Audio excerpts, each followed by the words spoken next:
할렐루야. 네, 오늘 참 좋은 날입니다. 우리는 늘 주일마다 주님 앞에 나와 예배를 드리는데, 특별히 신약 시대에 와서 우리가 이 주일마다 예배를 드리게 된 것은 바로 주일에 주님이 죽음의 권세를 깨뜨리고 부활하셨기 때문입니다. 그래서 우리는 주일마다 예배를 드릴 때마다 우리는 부활의 공동체라는 것을 고백하면서 부활의 신앙으로 살아가는 신앙 공동체, 우리의 삶이 되어야 된다는 것입니다. 그러므로 이 시간 이 부활의 주일을 통하여서 하나님께는 영광이요 우리 모두에게는 이 부활의 신앙으로를 통해서 이 세상에서 어떠한 장벽도 어떠한 벽도 뚫고 믿음의 길을 걸어가며 천국을 침노하며 살아가는 우리 모두가 되기를 주의 이름으로 축원합니다. 우리는 예수님께서 우리를 위하여 십자가에 못 박혀 죽으실 죽은 자 가운데 3일 만에 부활하셨습니다. 우리가 예수님이 부활하셨다는 것은 우리는 성경을 통해서 그 성경을 읽고 그 성경을 믿음을 통하여서 예수님이 부활하셨다는 것을 우리는 믿고 있는 것입니다. 그런데 이 부활의 이야기에 있어서 이 세상 사람들은 부활의 이야기를 한다고 해서 다 믿는 게 아닙니다. 어떤 사람은 부활을 이야기를 들어도 믿는 사람이 있는가 하면은 믿지 않는 사람도 있다라는 겁니다.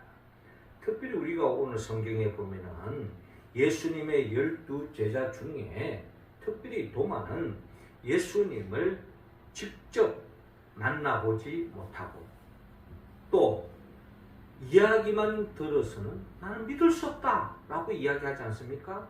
그러한 도마에게 주님이 찾아오셔서 네가 내 못자국을 만져보고 내 옆구리에 창자국에 손을 넣어봐라, 그리고 믿어라 라고 말씀해 주십니다.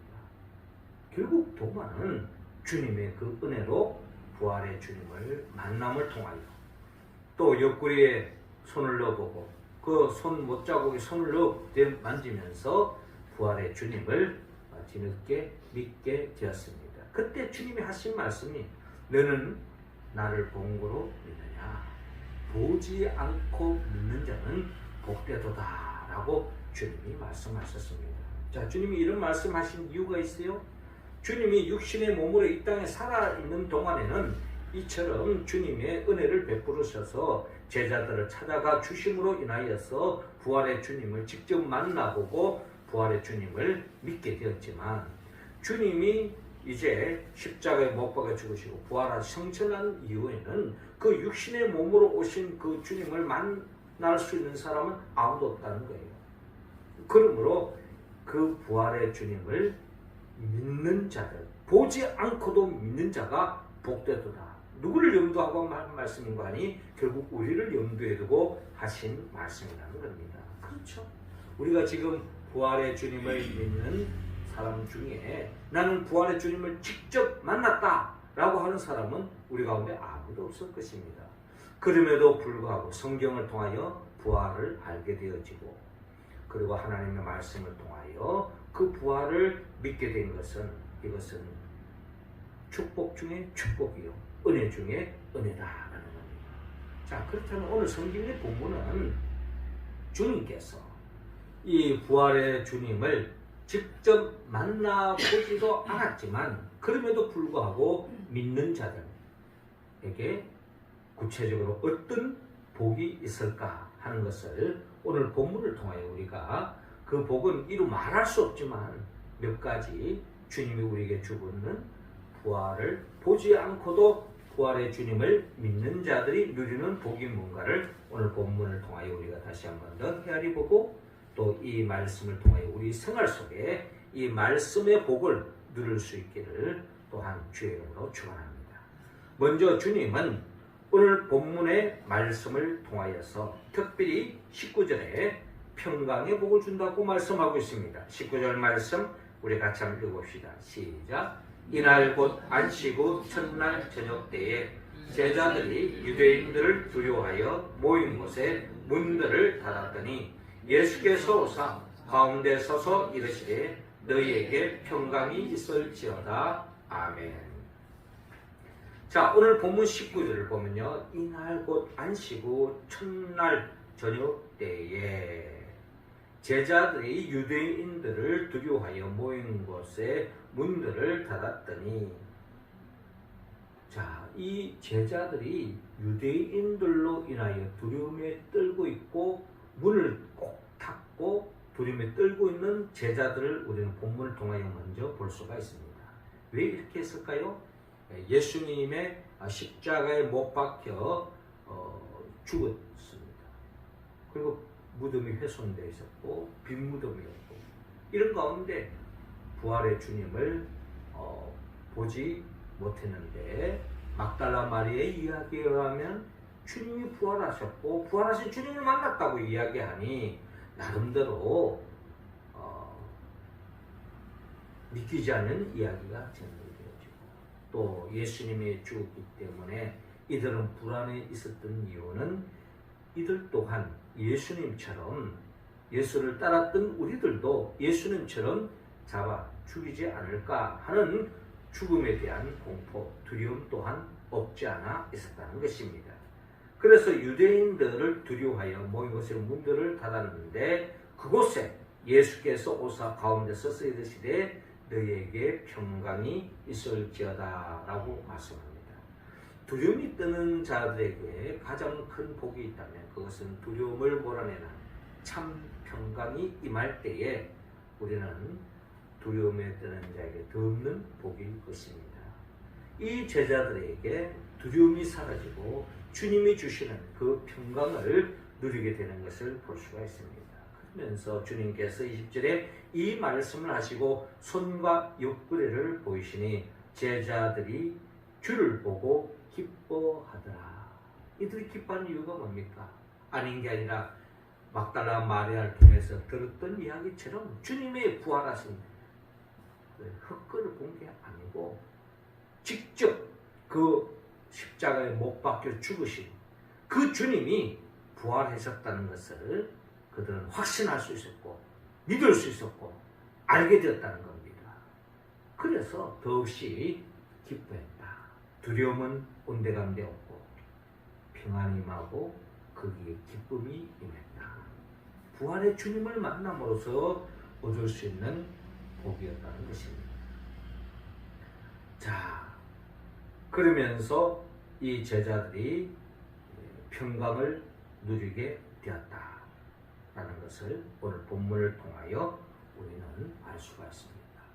부활의 주님을 믿으니 부활의 주님이 우리 각자에게 찾아오셔서 부활의 주님은 우리에게 기쁨을 주시고 평강을 주시고 모든 두려움으로부터 벗어나게 합니다. 우리의 존재는 이 두려움으로부터 늘 자유로울 수가 없습니다. 어떤 형태이든지 우리는 한치 앞을 내다볼 수 없는 그 미래 속에 때로는 블루오션처럼 더 없는 기쁨으로 미래를 맞이하는 경우도 있지만, 많은 경우에 한치 앞을 내다볼 수 없는 그 현실 속에서 두려움이 엄습할 때가 많습니다. 그리고 우리의 삶 자체가 두려움으로부터 완전히 자유로울 수 있는 사람은 아무도 없다. 우리가 잘 아는 이솝 이야기 중에 성지 이야기가 있습니다. 이 성지가 늘 두려움이 있었는데 그 두려움은 고양이로부터 언제 잡혀 먹을 줄 모르는 그런 삶의 여정이었습니다. 그래서 늘 그냥 조심하면서 고양이로부터 먹잇감이 되지 않기 위해서, 죽지 않기 위해서 늘 스트레스를 받고 있는 게 이 쥐인데, 이 쥐가 조물주에게 찾아가서 제가 고양이로부터 너무 힘드니까 제가 고양이가 되게 해주세요 라고 부탁했다는 겁니다. 조물주가 이 쥐를 고양이로 만들어 주었습니다. 고양이로 만들면은 아무런 문제가 없을 줄 알았는데 막상 고양이가 되니까 고양이도 천적이 있었습니다. 늑대로부터 언제 물려 죽을 줄 모르는 자기보다 힘센 자에 의해서 항상 두려움에 떨어야 했습니다. 그럼 늑대가 되면은 아무 두려움이 없겠다 싶어서 조물주에게 또 늑대가 되게 해달라고 부탁합니다. 막상 늑대가 되었습니다. 늑대가 되면 아무 문제가 없는 게 아니라 늑대보다 더 힘센 코끼리가 있었습니다. 동물의 최고의 왕은 우리가 일반적으로 사자라고 이야기하지만 사자보다 더 센 놈이 바로 코끼리라는 것입니다. 그런데 막상 코끼리가 되게 해달라고 조물주에게 부탁했을 때 코끼리가 되었습니다. 코끼리가 되면 아무 문제가 없을 걸로 생각했는데 코끼리가 되었더니 의외로 코끼리는 이 생쥐로부터 두려움을 느낀다라는 그런 이야기가 있습니다. 저는 코끼리가 되어보지 않았기 때문에 그 내막은 잘 모르겠습니다만 이야기 스토리가 그렇게 진행되고 있다는 거예요. 그래서 이 코끼리가 된 이 생쥐가 다시 조물주에게 부탁했습니다. 그럴 바에 원래 내 모습대로 살겠습니다 해서 다시 원래 생쥐의 모습으로 돌아갔다는 이야기가 있습니다. 그렇습니다. 우리의 삶의 여정은요, 끊임없이 뭔가 가졌으면, 뭔가 이루면, 뭔가 되면, 뭔가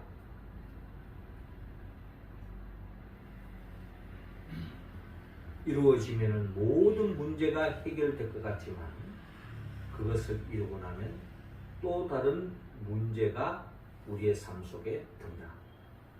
취업하기 전에는요, 취업만 하면은 아무 문제가 없을 거라 생각했는데 막상 취업해서 일하면 또 다른 문제가 생기는 것이 우리의 삶의 여정입니다.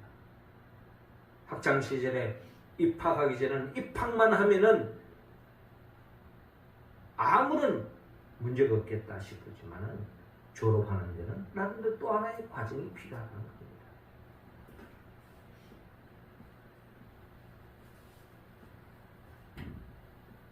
요즘 우리 한국 정치를 보면서 윤석열 대통령이 대통령만 되면 내가 대통령 되어가지고 뭔가 이 나라를 한번 바꿔보겠다. 그래서 국민의 선택을 받아가지고 대통령이 됐잖아요. 막상 대통령이 돼도 마음대로 되지 않는 겁니다. 이게 우리 현실이라는 거예요. 최고의 권력이 이르면은 모든 문제가 해결되어지느냐? 또 다른 문제가 야기되어지는 것처럼 우리의 삶의 여정은 끊임없는 문제의 연속입니다. 장가 가기 전에는 장가만 가면, 시집 가기 전에는 시집만 가면, 그러나 장가 가도 시집 가도 또 다른 문제가 야기되어지는 것입니다. 우리의 삶은 끊임없이 불안과 염려와 두려움에서부터 온전히 자유로울 수 있는 사람 아무도 없다는 거예요. 그래서 우리는 부활의 주님을 믿을 때에 우리의 삶 속에 모든 두려움에서 벗어날 수 있다. 지난 주간에 우리가 이제 신명기 말씀을 새벽기도 때마다 우리가 큐티를 하면서 또 말씀을 나누고 있습니다. 신명기 3장을 보니까 주님께서 이스라엘 백성들이 가나안 땅을 앞두고 이스라엘 백성들에게 주님이 말씀합니다. 너희는 그들을 두려워하지 말라. 너희 하나님 여호와께서 친히 너희를 위하여 싸우시리라 하였노라 라고 말씀합니다. 이스라엘 백성들이 출애굽만 하면 아무 문제 없을 거라 하는데 출애굽하니까 그 다음에는 홍해가 가로막혔잖아요. 홍해만 건너면 아무 문제 없을 것 같았는데 홍해를 건너도 또 다른 문제가 야기되어지는 거예요. 그들이 이스라엘 백성들의 꿈은 적과 꿀이 흐른 땅을 가는 것인데 막상 광야를 거쳐가지고 홍해를 건너고 요단강을 건너도 이제 그 가나안 땅을 차지하는 데 있어서는 그 가나안 땅을 차지하고 있는 대적들이 그들 앞에 자기 자신이 스스로 보기에는 메뚜기와 같은 존재임을 깨닫게 되어집니다. 그러니 기죽을 수밖에 없는 거죠. 한마디로 적과 꿀이 흐르는 이 가나안 땅은 그림의 떡에 불과하다는 것입니다. 아무리 좋은 땅이 뭐합니까? 차지할 수 없는데 그때 하나님께서 여호수아에게 이스라엘 백성들에게 하신 말씀이에요. 너희는 그들을 두려워하지 말라. 너희 하나님 여호와께서 친히 너희를 위하여 싸우시리라. 하나님이 함께 하시고 너희들이 꿈을 이루어 가는 데 있어서 장애가 되어지는 어떤 대적들로부터 싸워서 승리하도록 하나님께서 멀찌감치 지켜보겠다가 아니라 하나님이 직접 싸우셔서 모든 대적들을 물려주시겠다 하는 약속의 말씀입니다. 자, 이 말씀은 결국 부활의 주님은 어떤 분이냐? 죽음의 권세를 깨뜨리신 분입니다. 죽음을 정복한 자예요.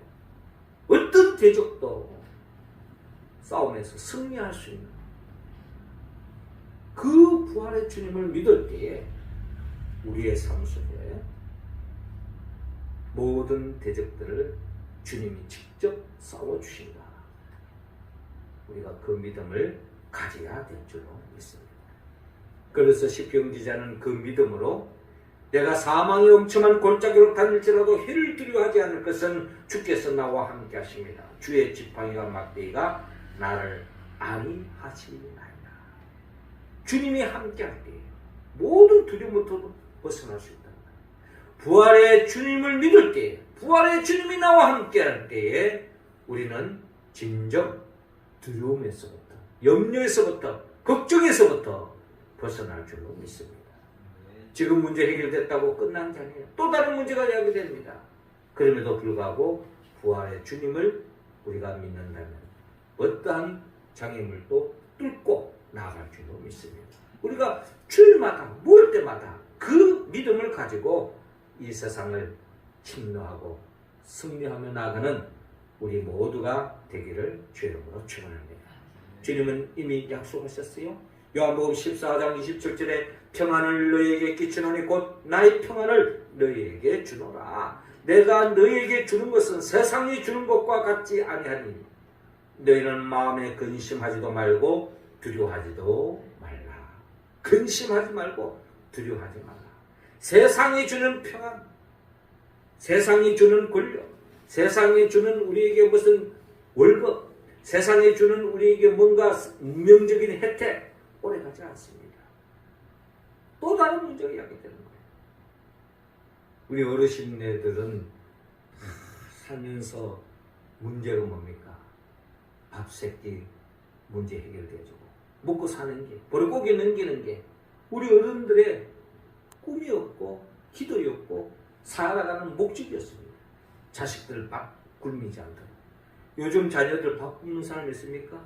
그런다고 해서 그들이 밥 새끼 다 먹는다고 문제 없는 게 아니에요. 또 다른 앞 세대들이 경험하지 못한 또 다른 문제가 젊은 세대들에게는 자리 잡고 있는 것처럼 우리들의 삶에는 끊임없는 문제의 연속이다. 그러나 그보다 더 중요한 것은 부활의 주님이 함께할 때 근심과 걱정과 두려움이 사라지고 주님으로 인하여 참 평안, 참 기쁨을 맛볼 줄로 믿습니다. 부활의 신앙으로 그 복을, 하늘나라의 복을 누리며 살아가는 우리 모두가 되기를 주의 이름으로 축원합니다. 이어 두 번째로 성령의 복을 준다 하고 말씀합니다. 22절 같이 읽습니다. 시작. 이 말씀을 하시고 그들을 향하사 숨을 내쉬며 이르시되 성령을 받으라. 자, 이어지는 21절을 보니까 예수께서 또 이르시되 너희에게 평강이 있을지어다. 아버지께서 나를 보내신 같이 나도 너희를 보내노라. 평강을 더해 주시면서 또 주님은 22절에 이 말씀을 하시고 그들을 향하사 숨을 내쉬며 이르시되 성령을 받아라. 부활의 주님을 믿을 때 부활의 주님은 우리에게 성령을 더해 주신다. 성령 충만케 해주신다. 부활의 주님을 믿는 자만이 성령을 받을 수 있고 성령 충만에 이룰 수 있다. 그러면서 23절에 너희가 누구의 죄든지 사하면 사하여질 것이요 누구의 죄든지 그대로 두면 그대로 있으리라 라고 말씀하고 있습니다. 주님은 우리에게 죄사함의 권세를 주셨다. 죄사함의 권세는 하나님만이 할 수 있는 거예요, 사실. 근데 우리가 어떻게 죄사함의 권세를 줄 수 있느냐? 그 길을 우리가 복음을 전하면서 이 권세를 누릴 수 있습니다. 우리의 죄를 사할 수 있는 유일한 분은 예수 그리스도밖에 없습니다. 예수님은 나의 죄를 사해주고 십자가에 못 박아 죽으시고 부활하신 거죠. 그렇기 때문에 이 부활의 주님만 증거하면은 그 사람의 죄의 문제가 해결되어지고 어렵게 되어지고 하나님 나라의 복을 누릴 수 있는 것입니다. 그렇기 때문에 우리는 예수만 전하면 우리는 누군가에게 예수를 전하면 그 사람이 바로 죄사함의 은총을 얻게 되었습니다. 우리는 직접 죄를 사할 수는 없지만 네 죄를 사하노라 한다고 사해지는 게 아니에요. 우리는 예수만 증거하면 되는 거예요. 그래서 주님은 먼저 성령을 받으라 라고 말합니다. 성령을 받지 않으면 예수를 믿을 수도 없고 예수를 증거할 수도 없는 겁니다. 성령을 받을 때에 우리는 예수를 그리스도라고 고백할 수 있고 그 전에 예수가 나를 위해 십자가에 못 박아 주시고 부활하셨다는 것을 믿는 것, 이것 자체는 이론이 아니에요. 과학적인 설명으로 될 수 있는 게 아닙니다. 성경은 분명히 성령을 받은 자만이 예수님의 십자가와 부활의 사건을 믿을 수 있다라고 말씀합니다. 내가 예수님이 나를 위해 십자가에 못 박아 죽었다는 것을 믿는 것은 성령의 역사입니다. 내가 주님의 부활을 통하여 내가 어렵게 됐다는 것, 이 부활을 믿는 것 성령의 역사라고 말씀합니다. 이것은 논리, 우리의 어떤 현명함, 똑똑함 결과물이 아니라는 겁니다. 전적인 하나님의 은혜라는 겁니다. 그것은 성령을 통한 역사입니다. 사실 성령 받는 것이 최고의 복이에요.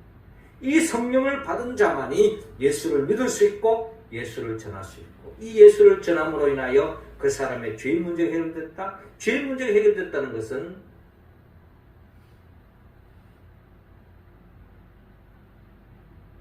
저주가 사라지고 하나님의 축복이 임한다. 죄사함의 은총을 임하게 됩니다. 에덴 동산에서 누렸던 복을 되찾을 수 있다라는 의미라는 것입니다. 요한일서 1장 9절 만일 우리가 우리 죄를 자백하면 그는 믿으시고 의로사 우리 죄를 사하시며 우리를 모든 불의에서 깨끗하게 하실 것이에요. 예수님의 이름으로 나아가면 우리의 죄의 문제가 해결되어질 수 있다는 겁니다. 그리고 너희가 누구의 죄든지 사하면 사해질 것이요 누구의 죄든지 그대로 두면 그대로 있으리라. 예수를 전하지 않으면 그 사람은 죄로 인하여 멸망할 수밖에 없고 영원한 영벌에 저주받을 수밖에 없다는 것. 그러므로 우리는 성령을 받을 때에 주하는 생명을 살릴 수 있다. 그래서 25절에 다른 제자들이 그에게 이르되 우리가 주를 보았노라 하니 도마가 이르되 내가 그의 손의 못자국을 보며 내 손가락을 그 못자국에 넣으며 내 손을 그 옆구리에 넣어보지 않고는 믿지 아니하겠노라 하니 여드레를 지나서 제자들이 다시 집안에 있을 때 도마도 함께 있고 문들이 닫혔는데 예수께서 오사 가운데 서서 이르시되 너희에게 평강이 있을지어다. 부활의 주님은 만날 때 믿을 때 늘 주님 우리에게 평강을 주시는 것을 우리가 오늘 본문을 통하여 또다시 확인할 수 있습니다. 그리고 27절에 도마에게 이르시되 내 손가락을 이리 내밀어 내 손을 보고 내 손을 내밀어 내 옆구리에 넣어보라. 그래야 믿음 없는 자가 되지 말고 믿는 자가 되라. 도마가 대답하여 이르되 나의 주님이시여 나의 하나님이시니이다. 그렇습니다. 도마는 부활의 주님을 직접 만났고 만졌고 결국 주님을 대했기 때문에 부활의 주님을 믿지 않을 수가 없는 거예요. 아마 이 세상 누구든지 그 주님을 만난다면 다 부활을 믿을 것입니다. 그러나 주님은 지금 부활하시고 성천하시고 하나님 보좌 우편에 앉아 계시기 때문에 그 육신의 몸으로 부활의 주님을 만날 수 있는 사람은 없다라는 겁니다. 그런데 그래서 주님은 우리에게 말씀합니다. 29절에 예수께서 이르시되 너는 나를 본 거로 믿느냐? 보지 못하고 믿는 자들은 복되도다 라고 말씀합니다.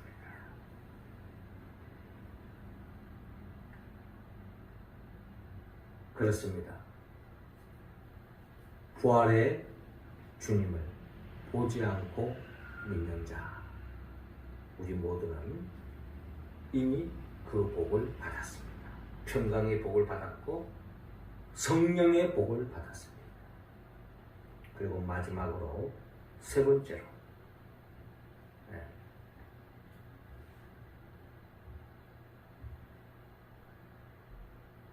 생명의 복을 준다고 말씀합니다. 31절 우리 같이 읽습니다. 시작.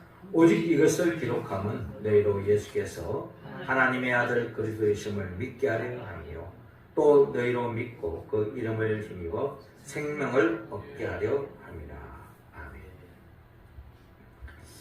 자, 오늘 본문 30절에 예수께서 제자들 앞에 이 책에 기록되지 아니한 다른 표적도 많이 행하셨으나, 그렇죠?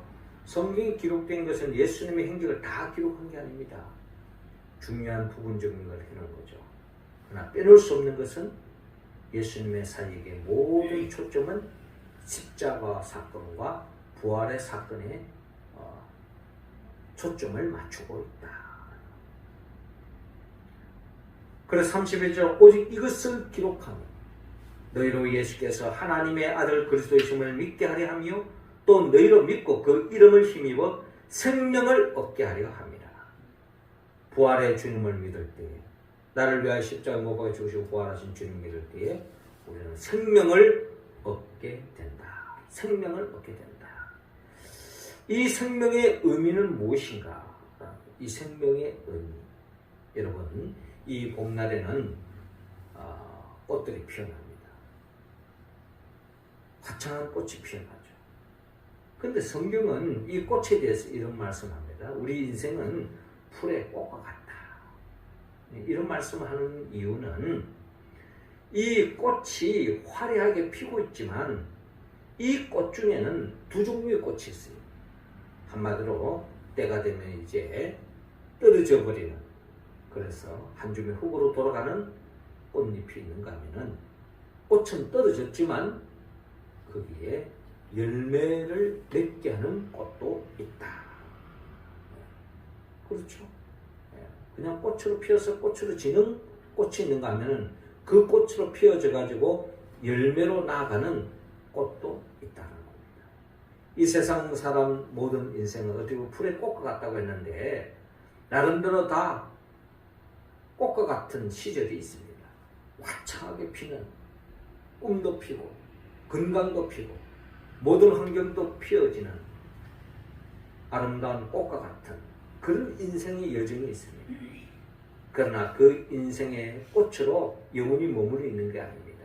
언젠가는 그 꽃이 다 떨어지는데 그 꽃이 떨어지지만 한 줌의 흙으로 돌아가는 꽃이 있는가 하면 한 줌의 흙으로 돌아가는 것 같지만 거기에 풍성한 열매로 나아가는 꽃도 있다는 겁니다. 그렇게 본다면 우리가 예수를 믿는다는 것, 죽음의 권세를 깨뜨리고 부활하신 주님을 믿을 때에 우리는 이 세상 사람, 믿지 않는 사람과 다른 생명으로 나갑니다. 그게 바로 성경이 말하는 교회로서 영원한 생명을 얻게 되어진다라고 오늘 성경의 본문은 말씀하고 있습니다. 그게 성경이 기록한 목적이에요. 주님이 이 땅에 오신 목적입니다. 예수님이 죽음의 권세를 깨뜨리고 부활하신 목적입니다. 우리는 예수 그리스도의 부활의 주님을 믿는 순간에 우리는 정령 한 줌의 흙으로 영원한 영불로 지옥으로 떨어지는 생명이 아니라 영원한 생명, 하나님의 나라의 생명으로 참여할 수 있다고 오늘 성경을 통하여 우리에게 분명히 말씀하고 있는 것입니다. 사랑하는 성도 여러분, 우리는 부활의 주님을 믿을 때 오늘 본문을 통하여서 많은 복이 있지만 첫 번째로 평강의 복을 누릴 수 있습니다. 두 번째로 성령의 복을 받을 수 있습니다.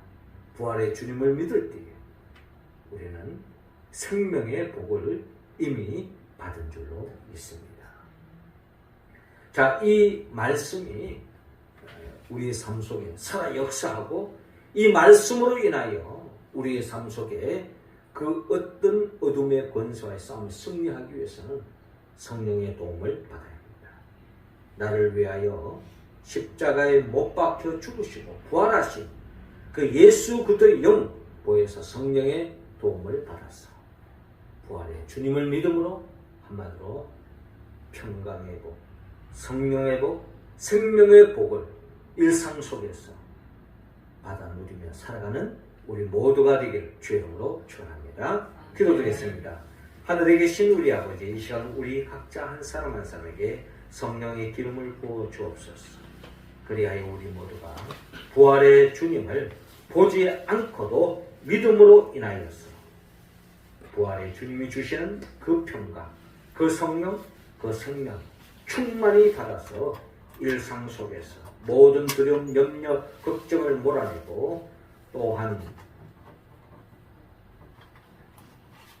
주님을 믿고 증거할 뿐만 아니라 그 주님으로 인하여서 영원한 생명에 잇대어 하루하루를 살아가는 우리 모두가 되게 하여 주옵소서. 예수님의 이름으로 기도드리옵나이다.